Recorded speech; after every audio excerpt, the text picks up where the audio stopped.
అందరికీ నమస్కారం।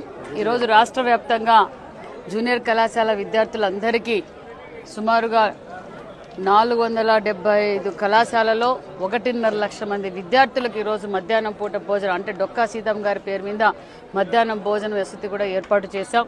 పిల్లలు నిజంగా చాలా ఆనందంగా ఉన్నారు। ఎందుకంటే 14-19లో రాష్ట్రం విడిపోయి కష్టకాలంలో ఉన్నప్పటికీ మాన్యశ్రీ ముఖ్యమంత్రి చంద్రబాబు నాయుడు గారు గ్రామీణ ప్రాంతం నుంచి వచ్చిన విద్యార్థులకు పస్తులతో ఉండకూడదు, ఎందుకంటే వాళ్ళు ఈనాటి బాలులే రేపటి పౌరులు, వాళ్ళు బాగుండాలి, అన్ని విధాలుగా బాగుండాలని మాన్యశ్రీ ముఖ్యమంత్రి చంద్రబాబు నాయుడు గారు ఆ కాలంలోనే మధ్యాహ్నం భోజనం కూడా ఏర్పాటు చేశారు। మరి రంగుల రెడ్డి గారికి రంగులు మార్చుకోవడం తెలుసు।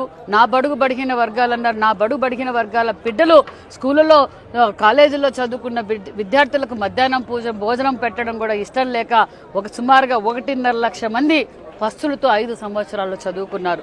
ఇది ముఖ్యమంత్రి గారి దృష్టికి తీసుకువెళ్ళగానే ముఖ్యమంత్రి గారు విద్యాశాఖ మంత్రి గారు కూర్చొని చర్చించి మధ్యాహ్నం పూట డొక్కా సీతమ్మ గారి పేరు మీద మనం భోజనం పిల్లలందరికీ ఏర్పాటు చేయాలి అని నిర్ణయించుకొని సుమారుగా ఈ 3 నెలలకే 27 కోట్ల నిధులు అవుతాయి।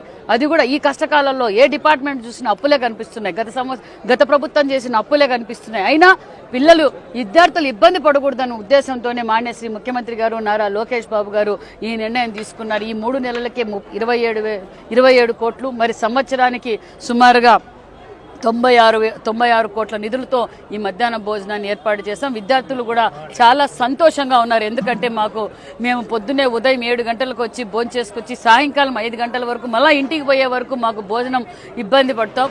చాలా సంతోషంగా ఉంది। పిల్లలు విద్యార్థులు ఉత్సాహంగా థ్యాంక్ యూ లోకేష్ సార్ అని కూడా వాళ్ళు తెలియజేయడం చాలా ఆనందంగా ఉందన్న విషయాన్ని కూడా మీకు తెలియజేస్తున్నాం। గతంలో కూడా మేము గతంలోనే చెప్పాం, మా ఎదురుగానే అన్నా క్యాంటీన్ ఉండేది, అన్నా క్యాంటీన్లు కూడా మూపించారు। ఈరోజు రాష్ట్ర వ్యాప్తంగా అన్నా క్యాంటీన్లు ఓపెన్ చేశాం। గతంలో కూడా మేము చెప్పాం ఖచ్చితంగా ఎన్డీఏ ప్రభుత్వం వస్తే మధ్యాహ్నం భోజనం ఏర్పాటు చేస్తామన్నాం, ఆ మాట నిలబెట్టుకున్నాం। ముఖ్యమంత్రి మాన్యశ్రీ చంద్రబాబు నాయుడు గారు అదేవిధంగా ఏదైతే తొలి సంతకం అన్నామో ఆ తొలి సంతకం మెగా డిఎస్సీ తొలి సంతకం చేశాం। అదేవిధంగా రాష్ట్ర వ్యాప్తంగా 26 జిల్లాల్లోనూ డిఎస్సీ కోచింగ్ సెంటర్లు కూడా ఏర్పాటు చేశాం, సివిల్ సర్వీస్ కోచింగ్ సెంటర్లు కూడా ఏర్పాటు చేశాం।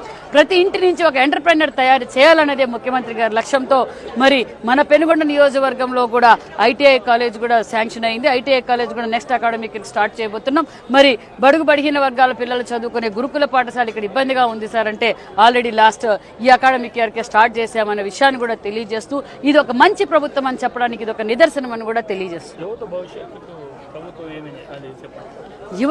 యువత భవిష్యత్తు కోసం ఏదైతే నారా లోకేష్ గారు యువగలం అధినేత నారా లోకేష్ గారు 20 లక్షల ఉద్యోగాలు ఇవ్వబోతున్నాం ఖచ్చితంగా। ఎందుకంటే మరికొన్ని పరిశ్రమలు రాబోతున్నాయి, ఆల్ డిపార్ట్మెంట్స్ జరుగుతాయి, వాళ్ళ స్కిల్స్ బయటికి తీసి వాళ్ళ స్కిల్స్ ద్వారా వాళ్ళు ఏమైతే ఉపాధి పొందగలరో ఆ విషయాన్ని కూడా మేము గ్రహించి వాళ్ళకు లోన్స్ ద్వారా ఎంఎస్ఎంఈ ద్వారా కూడా లోన్లు అందుబాటులోకి తీసుకొచ్చి ప్రతి ఇంటి నుంచి ఒక వ్యాపారవేత్తను తయారు చేయాలన్నదే మాన్యశ్రీ ముఖ్యమంత్రి గారు చంద్రబాబు నాయుడు గారి లక్ష్యం అన్న విషయాన్ని కూడా మీకు తెలియజేస్తున్నాను।